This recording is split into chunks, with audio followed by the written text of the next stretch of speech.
மனித வாழ்க்கையில் சில உணர்வுகள் நம்மை முன்னேற்றும். ஆனால் சில உணர்வுகள் நம்மை மெதுவாக உள்ளிருந்து கெடுக்க ஆரம்பிக்கும். அதில் மிகவும் ஆபத்தான ஒன்று பொறாமை. பொறாமை என்றால் என்ன? மற்றவர் முன்னேறும் போது அதை பார்த்து மகிழ முடியாத மனநிலைதான் பொறாமை. மற்றவர் வெற்றி பெற்றால் நானும் முயற்சி செய்து முன்னேற வேண்டும் என்று நினைத்தால் அது நல்ல சிந்தனை. ஆனால் அவர் ஏன் முன்னேற வேண்டும் என்று நினைத்தால் அது பொறாமையாக மாறிவிடும். பொறாமை மற்றவர்களை விட முதலில் நம்முடைய மன அமைதியையே கெடுக்கும். உயிருள்ள நண்டுகளை பாத்திரத்தில் போடுங்கள்.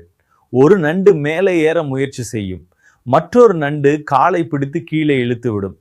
இதுதான் இன்றைய நிலை.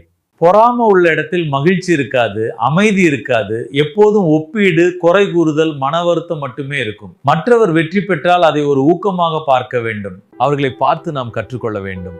ஒரு நல்ல மனிதர் மற்றவர் உயரும் போது மகிழ்கிறார். ஏனெனில் அவர் தெரிந்திருக்கிறது மற்றவரின் வெற்றி நம்முடைய தோல்வி அல்ல. பொறாமை ஒரு விஷம் போன்றது. அது மெதுவாக உள்ளத்தை கெடுக்கும். ஆனால் பாராட்டு மனமும் மகிழும் மனமும் இருந்தால் அது மனிதனை உயர்த்தும். அதனால் மற்றவர் முன்னேறும் போது அவர்களை பாராட்டுவோம். இறுதியாக, பொறாமை நம்முள் வளர ஆரம்பித்தால் மன அமைதி மெதுவாக குறைய ஆரம்பிக்கும்.